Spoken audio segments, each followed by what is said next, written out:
Once in the ancient city of Hierapolis there lived a man named Epictetus. He was not a king, nor a warrior, nor a man of great wealth. He was a former slave who had found freedom, not in the outside world, but within his own mind. Epictetus became a teacher of Stoicism, a philosophy that taught people how to live with wisdom, courage, and calmness in a world full of chaos. His lessons were simple but powerful, and they revolved around one central idea: understanding what you can control and what you cannot. Epictetus often told his students that life is like a ship sailing on the open sea. The wind may blow fiercely, the waves may rise high, and storms may come without warning. The sailor does not control the wind or the waves. He cannot command the storm to stop. But there's one thing he can control: how he steers his ship. He can adjust the sails, hold the rudder firm, and navigate through the storm with skill and patience. If he focuses only on what he cannot control, the wind, the waves, he will feel helpless. But if he focuses on what he can control, his own actions, he will find strength even in the worst storms. This, Epictetus said, is the secret to a peaceful life. Most of our suffering comes from trying to control things that are not in our power. We worry about what others think of us. We fear losing our money, our health, or our reputation. We get angry when people treat us unfairly. But these things, other people's opinions, the ups and downs of fortune, the actions of others, are not ours to control. When we try to control them, we only make ourselves miserable. Instead, Epictetus taught that we must focus only on what is truly ours: our thoughts, our choices, and our actions. He called this the dichotomy of control. Some things are up to us, and some things are not. If we learn to accept this, we will never be truly defeated. To explain this, Epictetus told a story about a man who was deeply afraid of losing his wealth. The man worked hard, saved his money, and built a comfortable life. But every night, he lay awake worrying. What if thieves broke in? What if the market crashed? What if a fire destroyed his home? His fear robbed him of peace. Epictetus asked him, "Can you control whether thieves come? Can you control the market? Can you stop a fire from happening?" The man shook his head. "No," he said. "Then why torment yourself over things you cannot change?" Epictetus replied, "What you can control is how you prepare, how you respond, and how you choose to think about these possibilities.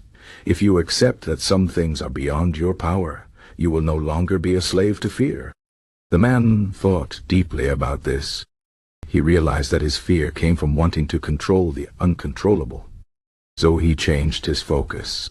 Instead of worrying about thieves, he took reasonable precautions, locking his doors, hiding his valuables, and then let go of the rest. Instead of fearing the market, he diversified his wealth and accepted that losses might come. Instead of dreading a fire, he kept a bucket of water ready, but stopped imagining disaster. In time, his mind became calm. He had not changed the world, but he had changed how he faced it. This lesson applies to all of us. Think about the things that trouble you. Are you upset because someone insulted you? That is their choice, not yours. Are you anxious about getting sick? Illness is part of life, and worrying will not prevent it. Are you angry because things did not go as planned? The world does not follow our wishes. But here is what you can control: how you respond to the insult, with anger or with indifference. Whether you take care of your body to stay healthy.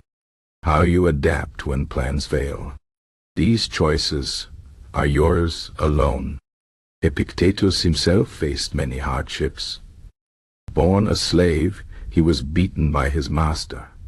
Once his leg was broken so badly that he walked with a limp for the rest of his life. But when someone asked if he was angry about what had happened, he simply said, "The master broke my leg. That was his choice. But he cannot break my spirit unless I let him." This is the power of Stoicism. It does not promise a life without pain, but it teaches us how to bear pain with dignity. It does not say that we will never suffer, but it shows us how to suffer without being destroyed. Imagine two people caught in the rain. The first curses the sky, runs in panic, and arrives soaked and miserable. The second accepts that the rain is beyond control, opens an umbrella if they have one, or simply walks calmly if they do not. Who is the freer person? The one who fights reality, or the one who adapts to it? Epictetus said that freedom comes from knowing the difference between what is yours and what is not. Your body is not fully yours. It can grow weak or sick. Your possessions are not yours. They can be lost or stolen. Even the people you love are not yours. They have their own paths to walk. But your mind, your will, your character, these are yours to command. So when life feels heavy, ask yourself, is this thing troubling me within my control? If not, let it go. If it is, act with wisdom. This is not easy. We are trained to fight, to resist, to demand that life be fair. But the Stoic knows that fairness is not the world's duty. It is ours. We must be fair in our judgments, patient in our struggles, and kind even when others are not. Epictetus did not write books. His words were recorded by his student Arian, who knew their value. Today, thousands of years later, we still read them because they speak to something deep in the human heart, the desire to be unshaken in a world that never stops shaking. So the next time you face a problem, remember the sailor and the storm. You cannot control the wind, but you can always adjust your sails.